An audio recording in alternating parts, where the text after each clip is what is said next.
안녕하세요. 소파 방정환의 동화책 나라 호곤입니다. 호곤 책다방 오늘은 어린이날의 창시자 방정환 선생님의 동화를 읽어드릴 건데요. 방정환 선생님은 1899년 11월 9일 태어나신 분이에요. 대한민국의 독립운동가, 교육가이자 사회운동가로 활동하셨어요. 일제강점기 치하에서도 조선의 미래는 어린이들에게 달려있다고 어린이 문제를 해결하기 위한 다양한 사업을 전개하셨는데요. 처음으로 어린이라는 용어를 사용했으며 깔깔박사, 북극성, 은파리 등 다양한 필명으로 글을 짓는 일에도 매진했습니다. 독립운동에도 참여해 일경의 고초를 겪기도 하셨는데요. 소파라는 호를 넘어서는 큰 물결을 일으킨 방정환은 갓 30을 넘긴 1931년 7월 23일 어린이를 잘 부탁한다는 말을 남기고 세상을 떠나셨다고 해요. 2021년부터 호곤 책다방에서는 방정환의 소설, 방정환의 동화책을 읽어드립니다. 소파 방정환의 동화책 나라 호곤 책다방에 오신 것을 환영합니다. 오늘 읽어드릴 내용은 시골쥐 서울구경이라는 내용인데요. 그 전에 백과사전, 두산백과에 나온 방정환 선생님의 요약을 잠시 읽어드릴게요. 아동문학의 보급과 아동보호운동의 선구자인 아동문학가, 한국 최초의 순수 아동잡지 어린이 등의 창간을 비롯 잡지를 편집 발간하셨습니다. 창작뿐 아니라 번역, 번안 동화와 수필과 평론을 통해 아동문학의 보급과 아동보호운동을 하신 분인데요. 오늘은 번안 동화 중에 하나인 시골쥐 서울구경 읽어드리도록 할게요. 시골쥐 서울구경, 방정환. 시골쥐가 서울구경을 올라왔습니다. 처음 길이라 허둥허둥하면서 짐차를 2번, 3번이나 갈아타고 간신히 서울까지 왔습니다.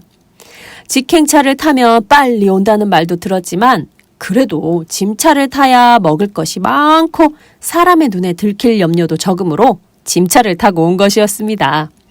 기차가 한강 철교를 건널 때에는 어떻게 무서운 소리가 나는지 어지러워서 내려다보지도 못하고 왔지만은 서울까지 다 왔다는 말을 들을 때에는 기쁜 것 같고 시원한 것 같으면서도 가슴이 울렁울렁 하였습니다. 남대문 정거장에 내려서 자 이제 어디로 가야 하나 하고 망설이고 섰노라니까 여보 하고 뒤에서 부르는 소리가 들렸습니다.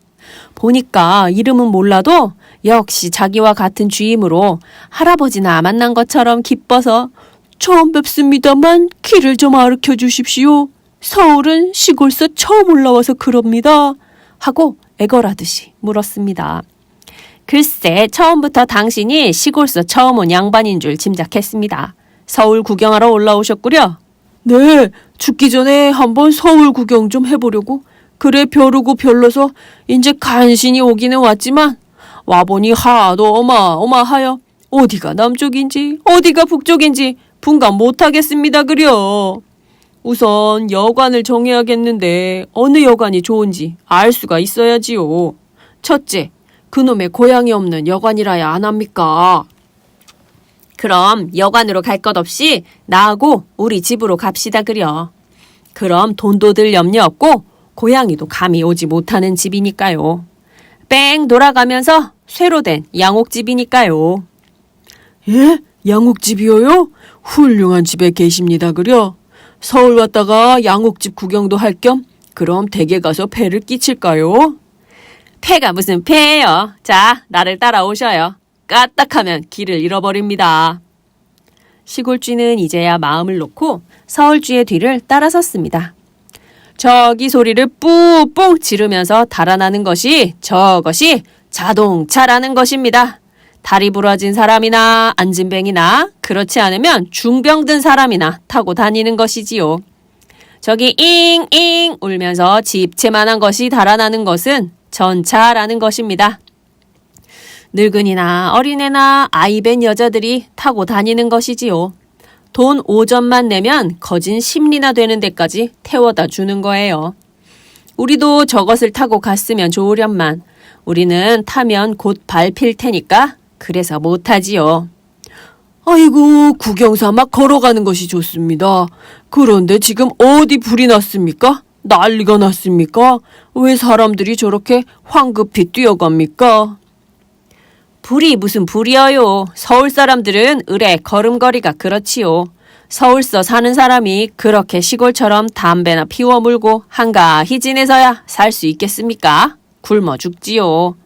저렇게 바쁘게 굴어도 그래도 돈벌이를 못하는 때가 많으니까요. 그리고 우선 전차, 마차, 자동차, 자전거가 저렇게 총알같이 왔다 갔다 하는데 시골서처럼 한가히 굴다가는 당장에 치여 죽을 것이 아닙니까? 나는 그렇겠는걸요. 구경만 하기에도 눈이 핑핑 도는 것 같은걸요. 자, 저것이 남대문입니다. 아이고, 참 굉장히 큰걸요. 저 문 위에 올라가면 어떻게 넓은지 우리들에게는 연병장 벌판만 하여 좋지만 먹을 것이 없어요. 그래 텅 비었지요. 이야기를 들으면서 눈을 두리번 하면서 서울쥐를 따라 한참이나 갔습니다. 자, 다 왔습니다. 저기 새빨간 양옥집이 보이지 않습니까? 저 집이야요. 보니까 참말 새빨간 칠을 한 우뚝한 높은 집이 높다랗게 서 있었습니다. 참 훌륭한 댁입니다 그려. 아주 새빨갛습니다 그려. 저 위에 노랗게 달린 것은 들창인가요? 네, 그것이 들창으로도 쓰고 드나드는 대문으로도 쓰는 것입니다. 저렇게 높고 좁은 문으로 드나드니까 고양이가 올 염려는 조금도 없습니다. 따는요, 그렇겠는데요. 자, 미끄러지지 않도록 속히 기어 올라오십시오. 내가 먼저 기어 올라갈 터이니 곧 따라오셔요. 하고 서울쥐가 쪼르르 기어 올라가서 노란 쇠문이 덮인 구멍으로 쑥 들어갔습니다. 시골쥐도 기어 올라가기는 원래 잘하므로 곧 뒤따라 기어 올라가서 뛰어 들어갔습니다. 어떻습니까? 넓지요? 아무 것보다도 마음이 놓이는 것은 고양이 걱정이야요. 이 속에 이렇게 들어앉아 있으면 아주 천하태평입니다. 자, 좀 편히 쉬십시오. 서울쥐는 몹시도 친절하게 굴고 공손하게 대접하여서 시골쥐는 도리어 미안한 마음을 느끼게 할 만큼 고맙고 다행스러웠습니다. 시골서는 구경도 못하던 청요리 찌꺼기, 양과자 부스러기 같은 음식을 많이 내어놓아서 맛있게 먹고 있었습니다. 그런데 그때 시골쥐의 머리 위에 무언지 뚝 떨어지는 것이 있었습니다. 깜짝 놀라보니까 우표 딱지 붙인 봉투였습니다.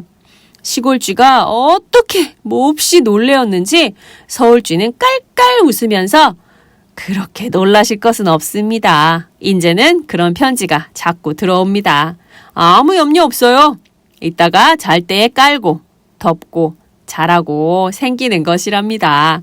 잠든 후에도 밤이 깊어갈수록 춥지 말라고 자꾸 그런 것이 생겨서 두둑하게 덮어줍니다. 하고 지금 떨어진 그 편지 봉투를 깔고 앉으라고 시골쥐에게 주었습니다. 그리고 가끔 가다 비가 몹시 오기나 하는 때에 먹을 것이 없으면 풀칠 많이 한 봉투를 뜯어먹기도 하지요. 이런 이야기를 하고 있는 때에 이번에는 신문지를 착착 접어 묶은 것이 떨어졌습니다. 이번 편지는 꽤 큽니다 그려. 하고 시골쥐가 서울쥐 보고 말했습니다. 아니요, 이건 편지가 아니라 신문이란 것입니다. 이 세상에서 생기는 일이면 무엇이든지 이 속에 모두 적혀 난답니다. 무엇이 났나? 좀 읽어볼까? 하고 그 신문을 펴가지고 들여다보더니 에이, 속상하군. 흑사병이 유행하니까 우리들은 모두 잡아 죽여야 한다고 아주 크게 내었는걸. 아이고, 그럼 큰일 났구려. 공연이 올라왔구려. 맞아 죽으면 어쩌나요? 아니요. 그렇지만 이 집 속에 있으면 겁날 것은 없습니다. 아무 염려 말고 계십시오. 시골쥐는 간신히 마음 놓고 편지를 깔고 신문지를 이불로 덮고 들어 누워서 피곤한 판에 고단하게 잠이 들었습니다. 시골 손님이 잠자는 동안에 나는 나가서 먹을 양식을 얻어가지고 와야겠다. 하고 서울쥐는 밖으로 나갔습니다. 한참 지난 후 밤이 차차로 밝아올 때였습니다. 차그럭 하고 머리맡에서 이상스러운 소리가 나므로 시골쥐는 신문지 이불 속에서 눈이 뜨여서 움찔하였습니다. 큰일 났지요. 벼랑간의 머리맡에 있는 누런 이때까지 잠겨있던 문이 밖으로 열리면서 커다란 손이 쑥 들어오더니 거기 있는 편지고 엽서고 신문지고 모두 휩쓸어 내가더니 문턱에서 굉장히 큰 가방 속에 몰아 넣었습니다. 신문지 밑에 웅크리고 있던 시골쥐도 그 통에 휩쓸려서 가방으로 들어가고 즉꺽 하고 가방 문까지 잠겨버렸습니다. 어쩐 영문을 모르는 시골쥐는 이렇게 가방 속에 갇혀서 어디로 가는지 어떻게 되는지 겁도 나고 갑갑도 하여 입으로 각착각착 가방 가죽을 뜯어 물어 떼어서 구멍을 뚫어놓고 그리고 얼굴을 쑥 내밀고 형편을 살펴보았습니다. 자기가 갇혀 있는 가방은 어떤 누런 모자 쓰고 누런 양복 입은 사람의 어깨에 메어져서 그의 궁둥이에 매달려서 지금 어디론지 자꾸 가는 중이었습니다. 아직도 이른 새벽이건만 서울 남대문 안은 퍽 복잡하였습니다. 전차가 잉잉 하면서 달아나고 인력거가 이 길 저 길로 곤두박질에 다니고 자전거가 따르릉 따르릉 하고 달아나고 마차 끄는 말까지 아무 일 없는 강아지까지 급급히 뛰어가고 뛰어오고 하였습니다. 대체 서울이란 굉장히 크고 좋기도 하지만 굉장히 바쁘게 다니는 곳이다. 고 시골쥐가 생각할 때에 어느덧 자기를 메고 가는 누런 양복쟁이는 어느 커다란 이번이야말로 남대문 정거장같이 큰 벽돌집 뒷문으로 쑥 들어갔습니다.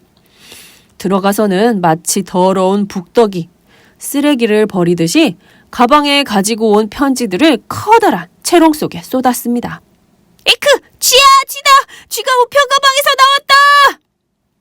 하고 누런 양복쟁이가 소리를 지르니까 여러 신명되는 사무원들이 어디! 하고 우르르 몰려와서 시골쥐를 잡으려고 소동을 하였습니다. 그러나 시골쥐는 잡히지 않고 간신간신히 도망하여 마루 밑에 숨었습니다. 아, 서울은 무섭다. 무서운 곳이다. 서울쥐들은 친절하지만 양옥집도 무섭고 흑사병도 무섭다. 가방 구멍으로 내다보고 서울 구경을 꽤 한 셈이니 인제는 달아나야겠다. 어서 달아나야겠다. 하고 그날로 곧 시골로 내려갔습니다. 네, 여기까지 어린이 사권 10호에 실린 내용이고요. 1926년 9월 소파 전집에 실린 내용이에요. 방문서관간 대조라고 적혀 있고요.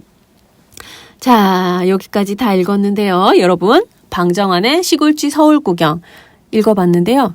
여기서 시골쥐가 서울쥐를 따라간 그 양옥집이 과연 무엇일까요? 힌트는 빨간색입니다. 그리고 신문지도 들어가고 편지도 들어가고 엽서도 들어가요. 자, 영상에서 답을 벌써 확인하신 분도 있겠죠? 자, 답을 알고 계신 분은 저희 댓글 꼭 남겨주세요. 오늘도 저희 호곤 책다방 찾아주신 분 감사합니다. 사랑합니다. 축복합니다. 여기까지 할게요.